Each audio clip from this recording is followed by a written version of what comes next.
and Forbes. Pamela, welcome to the show. Thank you, Kat. I'm so excited to be here today and have this conversation with you.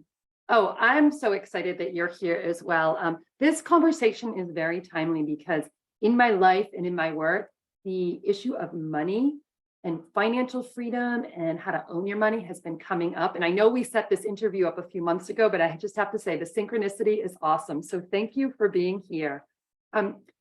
Before we get started, I want to ask you, what got you so interested in choosing this career path and this empowering women about money and their relationship with money? Well, it's interesting because I was always a saver. Even as a kid, I was just so excited.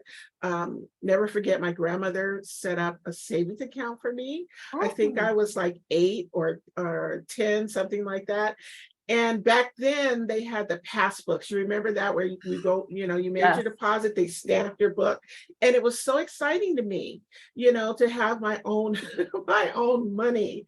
But my money journey truly began with my divorce. And this has been over 30 years ago. But although I was a great saver, but I didn't know how to create a plan.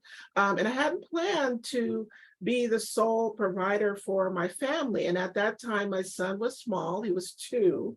And so I embarked on this journey really to get the education for myself, to be able to build the financial future and security that I wanted for my son.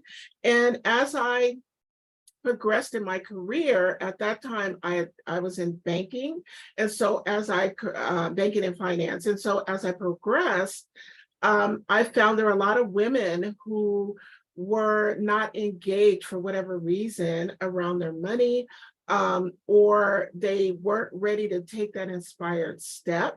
So I decided to step into more education, to get the designations, education, and experience, that you mentioned earlier.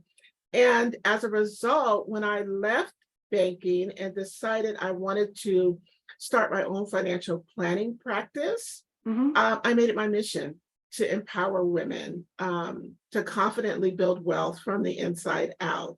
And that's what I do today. And I just love that, because we have unique needs when it comes to managing our finances, right? And planning for long-term financial security. And I really wanted to be able to support women in that. Oh, I love that. And I really appreciate it, because I am one of those women who started learning about it in planning and then kind of stopped looking at it for a while. And so you empowering them to stay focused on that. And also what you said, we have some unique needs around it. That's inspiring. The other thing that you said, I just want to highlight your grandmother and the passbooks. They had passbooks forever, I feel like. And my kids, when they were little, one of the things I did with them was set up a savings account. And it was one of those little books, and we stamped it. And eventually we graduated to, the electronic stuff and without that. But it brought back a fond memory. And I was like, oh, maybe I did instill something in my children, plant that seed of savings, I hope, for them. We'll see. Everybody's different. And on this journey, and I think about what you shared, I think about my money story and I'm like, ooh, I have more to learn. So I can't wait to dive in more. I wanted to ask you, what are some of the surprising and unrealized way that women give away their money power when we talk about this? Sure. One common way that I see is by having someone else manage their finances. Now, it's great to have trusted advisors, but women need to be partners in that relationship, right? You don't want to blindly turn over the management of your finances to anyone, whether it's a financial advisor, a family member, a spouse, because again, you need to be engaged, you need to be a partner, and you don't want to make someone else solely responsible for your financial freedom. Right. The other thing is putting others' needs ahead of our own. And as mothers, Yeah. I'm sure that resonates, right? But we're Yep. taught as women, we're historically taught to be the nurturers, the caregivers, put everyone first. But it's so important that we take care of ourselves first, in all areas of our lives, but also especially with finances, because what I tell my clients is the best gift that you can give your children is to be financially secure, Mm. especially in your older years, so that you don't end up being a burden on them. And so, and I'm not saying that we need to cut them off cold turkey, right? But you do need to have a plan to help them become self-sufficient, Mhm. especially, we're talking about adult children. And Right. then lastly, the number one way is procrastination. Yeah. A lot of times, we don't know what to do, we don't Mhm. do anything, right? Yep. But the good Guilty. news, right, because we're afraid of making a mistake, so it Yeah. really comes down to fear.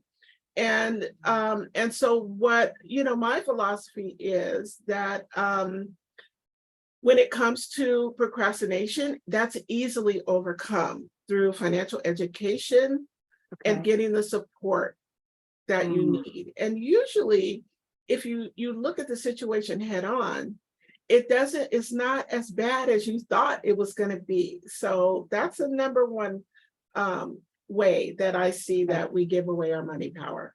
Oh, awesome. Those really resonate with me. I can see through my life and even from clients that I've worked with some themes there. And I appreciate what you shared specifically about the children. And I'm wondering, because I do a lot of energy work too, it's like when we teach them what energy we bring to that. I remember when my kids were little and we were pretty good at saving money and putting it away, but they interpret some of that as like, oh, you don't have any money for us. It's just like finding that balance, but we're fortunate because we did save for a rainy day. And of course, the rainy day came. And I think they had a different perspective on that. So I really love how you teach people and educate people about planning and planning for the long term, because Right. things Yeah. can happen. Sure. And I want to mention when you said about children interpreting, Yeah. um, our money beliefs are imprinted upon us as children. So it's really Mm, important. First of all, we want to educate our kids, but yeah. also we do want to talk about money because as adults, we talked about the unrealized, unconscious ways, that we give Yeah. away our power. And that goes back to how what was imprinted upon us as children.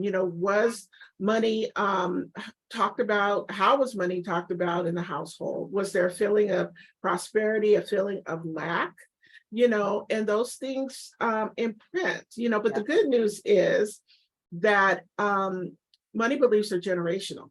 So, Mhm. we can shift those beliefs Yeah. at any time. So I just wanted to share that since you mentioned about your children. No, I appreciate that because I agree the money beliefs are generational, regardless of what the belief is. It does go back in the family line. Do you have any ways that you work with clients to overcome some of those generational beliefs? I do, absolutely. I actually have two sides of my practice. I have because what I found is at the heart of it, I am a financial planner. I believe Mhm. in that, Okay. but I found there were so many women that weren't quite ready to take that inspired step to Yep. create that roadmap. And so that's why I offer a money coaching, money mastery side Mhm. to my practice. Great. And I think what makes it unique is we do address and merge the three pillars of money, Okay. which are the spiritual, the emotional, as well as the practical. Nice. So on the practical side, we all know the importance of living within our Mhm. means. We know the importance of saving, right?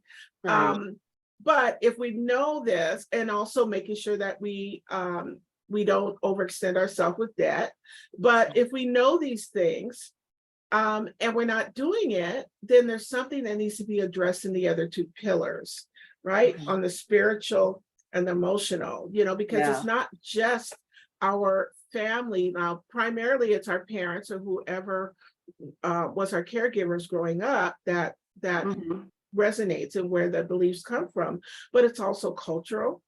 It Mhm. can be religious, right? And so there's so many other influences, on us. And so, there's a quote that I really love from the Dalai Lama, and Uh-huh. he said, "The Western woman will save the world." Yes. And I love that quote. Now, it might not Yeah. just be the Western woman, but what I know is that if we can take the fear out of building financial freedom, then Mhm. that frees women up to bring their unique gifts into the world in a bigger, bolder way.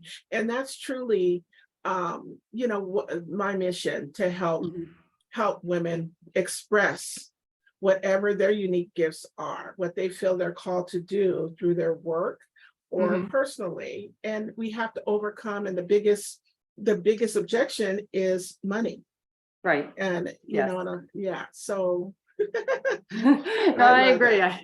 I face that objection regularly, in so many areas. It's a big thing for a lot of people, and I appreciate you highlighting that and normalizing it too, that, that is a very common objection. But find your work powerful because you said those three pillars: spiritual, emotional, and the practical, and weaving them all together to really, really move forward. When we move away from just the pillars, like what's the number one way for someone to begin immediately to own their money power then and move like more confidently and abundantly towards their goals so they can live their bigger vision and create more impact? Like, what would you say? Absolutely. And I believe it's to change your relationship with money. Okay. That's what it is. Okay. And there's three things that go into that, right? First, we want to understand our relationship with money. Where did those beliefs come from, right? Hmm. First of all, what are our beliefs about money that may not be serving us? Where Hmm. did those beliefs come from, right? Okay. So understanding, and why do you make the money decisions that you do? Mm. And then secondly is to understand how you're hardwired around money.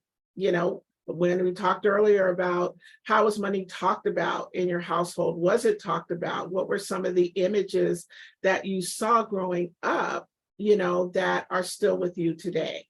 And Hmm. so once you've taken those two steps, then the next step, the third step is to change your money story, Mm. create a new one, a new money story, and that really starts with, I'm a big believer of, what is your vision? Yeah. Creating that big grand vision, Hmm. right? Then not just in around finances, but how do you want your life to look in all areas?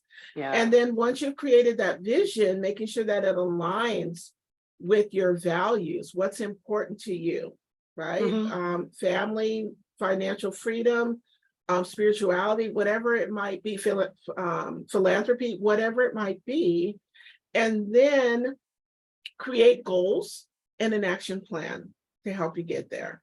Hmm. I really appreciate that, because it is the vision. I do a lot of visioning work with people, but you can't just vision. You have to create the goals, like you said, take the action to make those visions a reality. And I'm hearing you say too, a lot of what you do is that inner self mastery work with people, or Mhm. that inner getting to know yourself. Like, what are your values? How do they align with your future? And really, where did these money beliefs come from, and unwind them in a way? I know that's not the word that you use, but when you talk about the relationship with money and help people like rewrite their money story, how do you go about doing that? Or is there a tip or a place where people could start for that, like to start to create a new money story, I guess? Yes. Like I said, I think the first step in creating a money story is to write out your vision. I'm a big fan of that Writing. as Okay. well. And also like vision boards and things like that. But and that's your compass, right? Okay. The Yep. vision. So it tells you, guides you as to where you're going. Um, And then I also recommend that if you feel overwhelmed, get support. As traditionally as women, we don't like to ask for help because we see it as a sign of weakness. And so get the support that you need to guide you to where you want to go. But the first thing is vision, understanding what's my vision for my life, whether it's a year from now, 5 years, 20 years, right? And then if you need help in terms of creating a plan to get there, then that's where you can get the support. And there's lots of ways to get support. And you're one of those ways, of course, right? Like that's your passion. We're going to save some of that till later, but it sounds like you help them with the practical and maybe some of the emotional and spiritual, the inner work through part of your process. Is that safe enough to say? It is, yes, because we need to address, like I said, all three of the pillars, in order to have that good relationship with money so that we can feel confident in taking the next inspired step, whatever that might be on our journey. Yeah. That's cool. I appreciate that. I love looking at our life as a journey. So question for you, and you may have kind of already covered it in what you said, but I'm going to, ask it in a different way. Like, what is our money personality? Like you had mentioned that, and that's what I think of this inside out part. So what is our money personality and how does it drive our financial decisions? Absolutely. There are 8 money archetypes. Oh, wow. Yes. And actually out of the 8, there's only 3 that are desirable money archetypes. But what I use, in terms of the analogy, it's like driving a financial car, right? So we have these dominant archetypes that are showing up, and they are the ones that are driving our financial decisions, right? So we have the front seat, those are the dominant ones driving in the front seat. But then there's also sometimes these shadow archetypes or less than positive archetypes that are in the back seat. So if you've ever driven in a car and you're the one driving and you have these, somebody in the back seat trying to tell you how to drive, that's what I'm referring to. So and it's interesting, the 3 archetypes that we want to aspire to are the warrior, the creator artist, and the magician. And with the warrior is kind of like our masculine energy, right? That warrior gets stuff done. That is the practical side. So if we're, for example, we want to make sure that we are on a path to save more, right? We create that budget, and in that budget, we also create, how much we're going to save each month. And actually making the transfers, that's the warrior side. But then there's also an archetype, for example, let's say the innocent is an archetype. And innocent is like having your head in the sand. So the warrior says, okay, I'm going to create a plan. I'm going to save X amount of dollars each month towards my savings account. But the innocent is saying, well, you know what, we don't need to do that. Maybe we'll put that off, or the innocent might say, I don't want to deal with it. I don't want to deal with the plan, let somebody else take care of it. And then the second one is the magician. The magician is a spiritual, the magician really has a quiet knowing that everything is in divine order. I have my vision. I have, it aligns with my values. I've created my action plan, so I know the universe is supporting me. Right? And then the creator artist is kind of our feminine version, because the creator artist is the one that that creates, right? We come up with the ideas, the plans, and the vision. So yeah, so there's actually 8 Okay. archetypes. This is awesome and so much fun because I don't know how much you've seen my show, but we've been talking a lot about archetypes lately. Sandra Ornoff is a guest and she's come talk about archetypes. And last week when I interviewed Carolyn, we also talked about archetypes in a different way than you are. So I didn't know that that was part of your body of work. I did a little research. So it's just very synchronistic and I love it. And I was like, oh yeah, I can see when I've been in that innocent with my head in the sand. I mean, how many women can relate to that, or people in general, right? But I so appreciate that you are weaving this in and bringing it up. And I wrote down those 3 archetypes. So the ones you said that we kind of want to have in our wheelhouse or focus towards: the warrior, the creative artist, and the magician. So one of the archetypes you're saying that we might have to transcend is the innocent. Are there others that people might have? If you want to share, and if not, that's okay too. But Sure. One is the victim, and I hear this, like for example, if someone says, I'd be better off if it wasn't for my divorce, or maybe look, it's blaming outside circumstances for their situation. Also, the fool. The fool makes decisions without thinking them through. They're very impulsive. And the martyr, which I see this a lot, especially with women. And because this goes back to putting everyone else's needs ahead of our own. And those are the other, I think I covered all. Oh, the last one is the tyrant. The tyrant uses money to control others. I'll loan you this money, but I want proof of how you're going to spend it. So the archetypes, they're really not who you are. They're really all about what your energy is and where you are in your life at the particular time, because maybe the situation now is a certain way, but 6 months from now, it might change. But the key is to, when I talked about understanding your current relationship with money, is identifying, the three ideal archetypes, when those are showing up, but also when these shadow archetypes, less than positive archetypes, are showing up as well, being able to identify those and shift them. Okay. Yeah. And that is some of the work that you do then. It is. That's great. Yeah, I love that.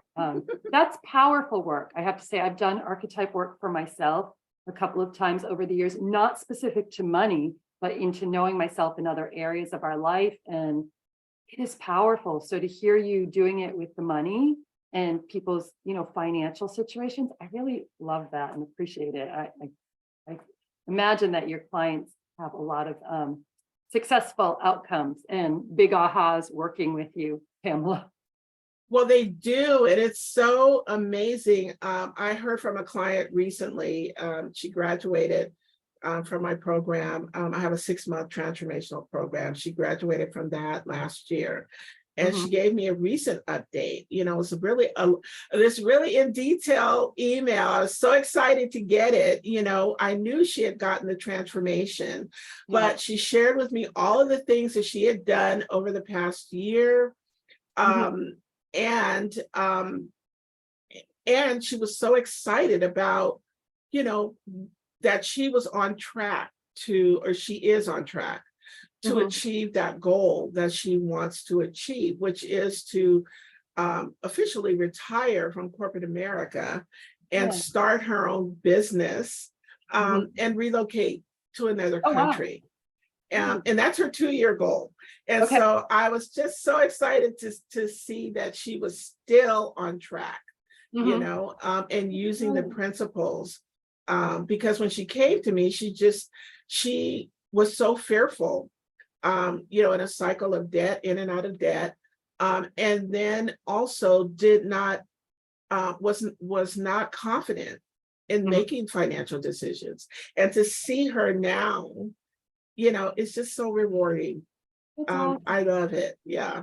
I can tell you love it. Like you're speaking about it and you're just kind of lit up. And I feel like when we are passionate about something and we have like the knowledge like you do and the practical steps, you can really make an impact in people's lives in a positive way. And what you shared earlier about women, especially like stepping into their power, it's not just about money for the sake of money, right? But when we have that foundation, we can do a lot more good in the world if that's what we choose. Right? But we need a strong Absolutely. foundation. Yeah. Um, where can people find you if they're interested more in your work or building that foundation or looking at their insides of how they related to money and want to shift it? Where are the best places? Sure, absolutely. And I do have a free gift. Is it okay if I share Oh, that? yeah. Oh, that was going to be my Sure. next question, but Okay, good. oh, Well, I actually have I have two free gifts. The first one is if you would like to know if you're watching and you'd like to know get a quick understanding of your current relationship with money, then I invite you to take my free money type quiz. And you will understand where you are, what archetypes are showing up. It only takes 5 minutes and it's eye-opening. It can be life-changing. And then my second gift is if you know that you want to change your money story, mhm. and you want to create a mini plan on how to do that, look at what's showing up in terms of the money blocks and what needs to shift, and create a short mini plan to achieve that, then I invite you to to apply for a complimentary money power breakthrough call with me. And both of those gifts can be accessed at PamelaPlick.com/thank you. Mhm. And, and also, once you've taken advantage of those gifts, you can look around and there's other free resources that I offer that can help move forward on your journey. That's great. I appreciate that, Pamela. And we'll have the link in the show note. And then, when we have it go on YouTube and other stuff, there'll be a lot of links. You're on LinkedIn, YouTube, Facebook, and you also have a show on this network, on the Win-Win Network, that I just want to take a moment to highlight, if that's okay.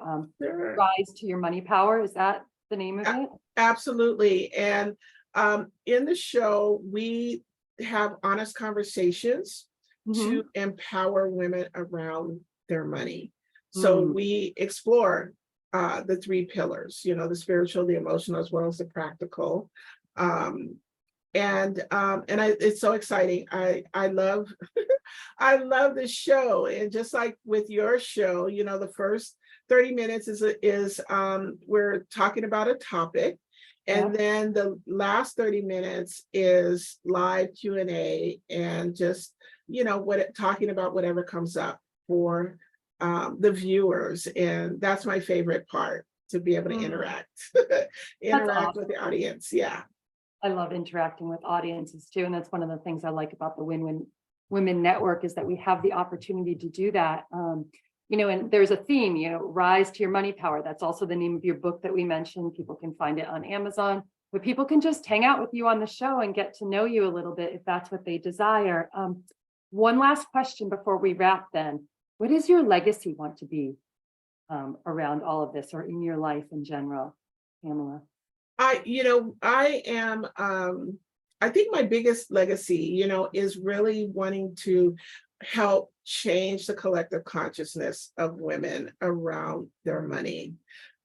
Because, this is the best time, I believe, the best time in history to be a woman.